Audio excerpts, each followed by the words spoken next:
করে আমাকে 200 টাকা ধার দিন। ভাইটার আমার খুব অসুখ, ওই টাকা দিয়ে ওষুধ কিনে নিয়ে আমি বাড়ি যাব। তার মানে টাকার সঙ্গে বাড়ি যাবার জন্য তো আবার ছুটিও নিবি? তো 2 দিনের জন্য আমাকে ছেড়ে দেন মা, ভাইটাকে একটু দেখেও আসি। টাকা পয়সা কিচ্ছু এখন হবে না, তুই কাজে যা তো। ওই হারামজাদির রাশ খারাপেই বাড়ির চাকর বাকর গুলো একবারে মাথায় উঠে বসেছে।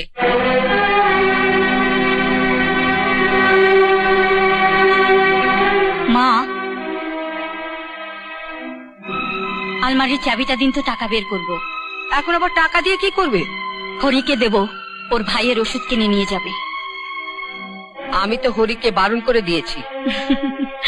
আপনার কাজ আপনি করেছেন, আমার কাজ আমায় করতে দিন। নিজের খেয়াল খুশি মতন চলে তুমি কিন্তু কাজটা ভালো করছো না সপ্তমী। জানি, কিন্তু যে দেশে যেমন আচার, শুরুতে তো আমি এমনটা ছিলাম না দিদি ভাই, তোমরাই তো আমায় শিখিয়ে দিলে এবারে বউ হয়ে থাকতে গেলে কিভাবে থাকা উচিত। যা, আপনি চাবিটা আমায় দেবেন কিনা বলুন, নাকি আমি চাবিওয়ালাকে ডেকে? না না না, মানে আমি না বললাম কখন? এই নাও না চাবি।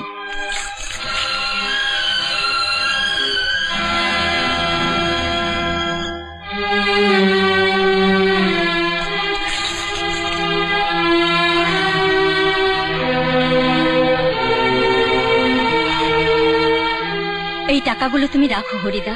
এত টাকা তুমি আমাকে কেন দিচ্ছ গো দিদিমণি? এই টাকা আমি শোধ দেবো কি করে? শোধ আমি ঠিকই নিয়ে নেব।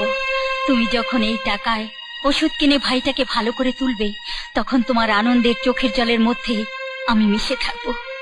ধরো হরি ভাই, টাকাগুলো ধরো। আর দেরি করো না দাদা, এবার তুমি তাড়াতাড়ি বাড়ি যাও। তুমি মানুষ নও বৌ দিদিমণি, তুমি দেবী। না না না, আমি দেবী হতে চাই না, আমি মানুষই থাকতে চাই। রক্ত মাংসের মানুষ।